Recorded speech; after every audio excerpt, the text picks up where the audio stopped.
Bakunzi ba General Knowledge Infotainment ndabasuhuje. Nkuko mumaze kubimenyera, uru ni rwa rubuga rwanyu rubagezaho amakuru atandukanye yibanda ku ikoranabuhanga, ubuzima ndetse na politike, hagenderewe ko dufatanyiriza hamwe kugira ubuzima bwiza biturutse ku bumenyi tugenda twungurana. Mu kiganiro cya none naguteguriye tugiye kurebera hamwe byinshi ku ndwara yo kugira ubwoba bwo kuvugira mu ruhame izwi nka glossophobia cyangwa se glossophobie mu rurimi rw'igifaransa. Kugira ubwoba bwo kuvugira mu ruhame ni ikibazo ukunze gusangana abantu benshi. Nubwo bifatwa nk'ibisanzwe, gusa bishobora kuba uburwayi bukenera no kuba wagana muganga. Kugira ngo rero turusheho kugeza ubu bumenyi kuri benshi batandukanye, ndagusaba ko ukora subscribe ndetse ukanasangiza cyangwa se ugakora share y'uru rubuga rwacu ku nshuti zawe zitandukanye, ndetse ukanakanda like.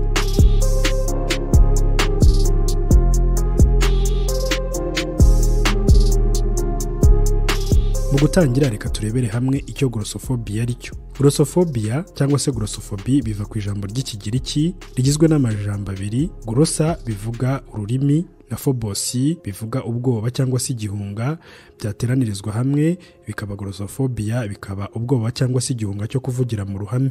Ushobora kuba ugira iki kibazo ukibwira ko ari wowe wenyine cyangwa se ari ikibazo wihariye. Ubushakashatsi bwakozwe bugaragaza ko hafi 75% mu batuye isi batiyizeye cyangwa se batiteguye guhagarara imbere y'abantu ngo bagire icyo bavuga mu buryo bworoshye. Benshi bagaragaza ubwoba cyane ndetse bakaba banagaragaza ibimenyetso nk'iby'umurwayi w'indi ndwara ikomeye. Gusa ariko nanone ntibikwiye kugukura umutima, kuko hari uburyo bwo kurwanya ubu bwoba. Bimwe mu bimenyetso rero bya glossophobia biri cyangwa se bigaragara mu bice bitatu ku mubiri, ibyo twakwita physical, uko umuntu avuga verbal, ndetse n'ibimenyetso umuntu agaragaza atavuze non verbal. Kugira ubwoba bwinshi mbere yo kuza kuvugira mu ruhame cyangwa se gutangira kubugira mu gihe umenye ko uzavugira imbere y'abantu bigaragazwa n'ibimenyetso bitandukanye, birimo gutera cyane k'umutima, gutitira, kubira ibyuya, kugira isereri no kuruka, kudahumeka neza, kumva udahagaze neza, kubabara imikaya, kugerageza guhunga cyangwa se gushaka impamvu ituma utazagaragara muri icyo gikorwa, guhumbaguzwa, kunanirwa kuvuga amagambo amwe n'amwe cyangwa se kutidimanga. Igitera ubu bwoba rero harimo gutekereza ko uri buze kunengwa mu gihe utabashije kwemeza abagukurikiye cyangwa se guhabwa akato.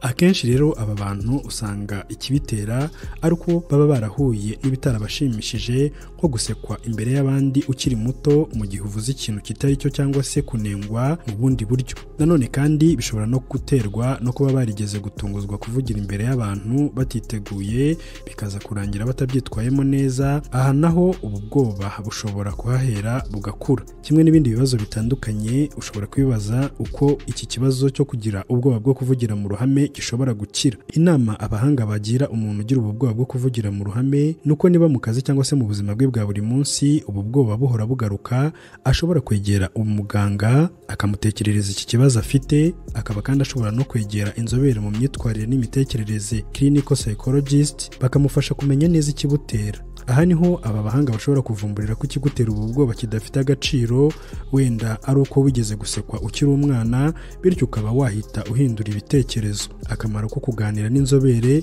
nuko zigufasha gusimbuza ibitekerezo bibi bigasimburwa n'ibyiza. Urugero, aho kugira ngo utekereze ko gukora ikosa ari icyaha gikomeye, tekereza ko buri muntu wese ashobora gukosa.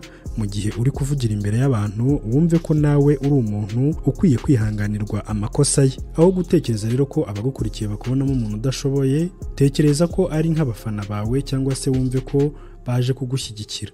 Muri make, nta kibi bakwifuriza. Ibi rero nubyiyumvisha bizagufasha kugira umutuzo, maze uvuge udafite ubwoba. Igihe rero umaze kumenya ipfundo ry'ubwoba ugira igihe ugiye kuvugira mu ruhame, tangira witoze kuvugira imbere y'abantu bake cyangwa se inshuti zawe za hafi zitaguseka.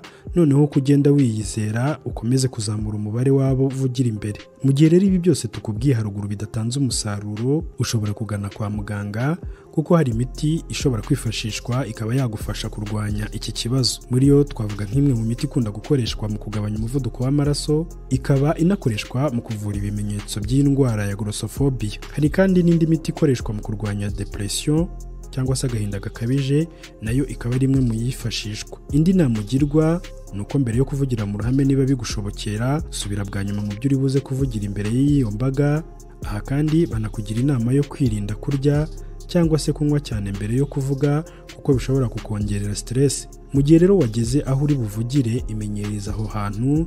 Niba hari ibikoresho uri bukoreshe nka mudasobwa cyangwa se projecteur, banza usuzume ko nta kibazo na kimwe bifite, kuko mu gihe watangira kuvuga ugasanga bifite ikibazo, nabyo byakongerera cya gihunga. Ushobora kandi no kwishakira ibyishimo wumva indirimbo ukunda mbere yo gutangira kuvuga, kugira ngo bigufashe kongera ingufu, ukaza gutangira ufite morale na stress yagabanutse. Mu gihe rero baguhaye ijambo, zirikana ko 75% no kuvuga mu bantu 4 ko 3 batinya kuvugira mu ruhame nabo. Nta mpamvu rero yo kwishinja cyane kuko wagize igihunga cyangwa ubwoba. Aho kugira ubwoba, kora ibishoboka byose wakire ko kubugira ari ibisanzwe. Ibi nubitekereza uzaba wiyongereye ingufu bize kugufasha kugenda umenyerana n'abantu. Seka ndetse unagerageze guhuza amaso n'abagukurikiye. Fata kandi akanya gato use nk'uhindura ikiganiro ho gato, ubundi ukomeze guhumeka cyane, winjiza umwuka wongera uwusohora, bizagufasha gutuza igihe ubikeneye. Gerageza unyuze amaso mu bantu.